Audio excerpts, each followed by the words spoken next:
So let's look at that example. This is, I spared no expense. This is actually solid gold. You've been to a lumber store. It's not so far off. Okay, that didn't quite work. Let's go down.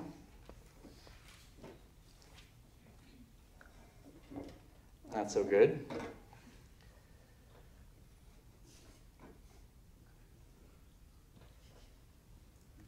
Aha. So what angle is that? 15, 16, about 17? Maybe I can go a little bit higher. Let's try 18. Well, of course, when I'm adjusting it and giving it some vibration, why would that be unfair? So it might get a little bit of a bop up to the normal force would go down, and so it could start. So you really have to be careful. See? Okay, so, all right, so we're going to call it something like 17.5 degrees. Okay, so can I figure out the coefficient of static friction by having measured the maximum angle of the slope? Let's see how to do that.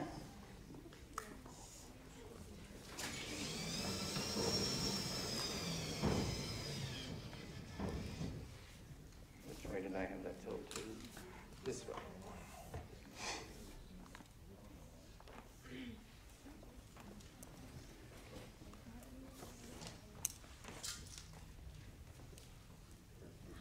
So you do it. See if you can figure it out. Take 2 minutes. I'll put up the...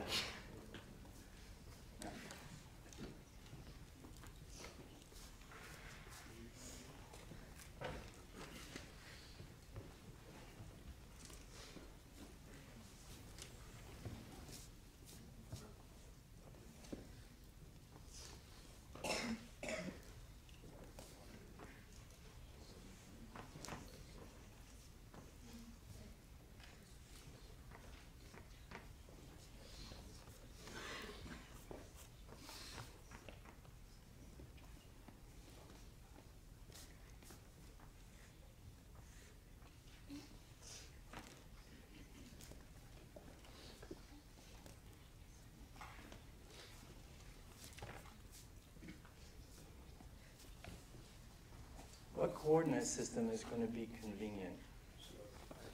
You want it horizontal, or do you want it agreeing with the slope? Horizontal? How many say horizontal? How many say sloped? Yeah, I think that. Well, why? Why would that be better? Yeah, Lydia. Two forces are already in that direction. Yeah, Lydia is saying, well, look, 2 of these are already in agreement with that, so then we only have to break apart into components 1. So I think that's great reasoning, so I'm going to go with it. So let me put on a coordinate system like that. And now let's analyze the forces. So in the x direction, it looks like I'm going to have to figure out the x component of gravity. So if here is gravity, and my coordinate system needs to come down this way, where that is the y direction, and this is the x direction, I got to figure out which is angle theta. So theta was this angle. So theta would be that angle. So this one would be the complement of theta, and therefore this one down here would also be theta.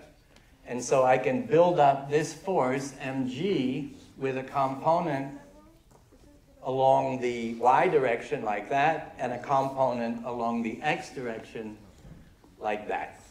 Okay, so let's sum the forces in the x direction. I got negative Fs. Is there a question? Professor? Yeah. Where is I screwed up? Just the right angle up here. The top is the right. The other angle is the gravity. The one you said was the complement. Let's see. Theta, oh, Y equals brilliant. Okay, so, cosine theta is the y. okay, so theta was, let's see, that's x, so theta is this. Awesome. Okay, so if that's theta, thank you, that one should be the angle theta. So in x, I have negative f sub s, and now I get to do the x component, and that would be the hypotenuse times the sine of theta.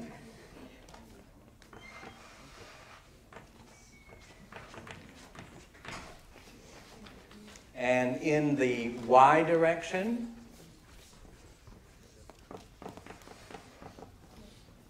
I have normal is easy, and the y component of gravity is this one, which is adjacent, so that's the cosine.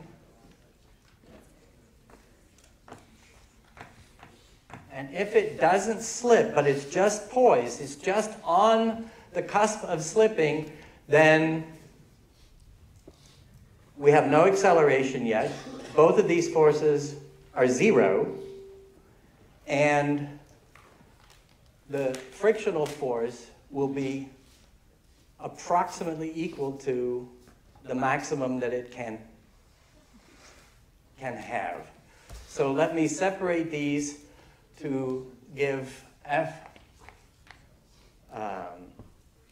static is equal to mg sine theta, and normal is equal to mg cosine.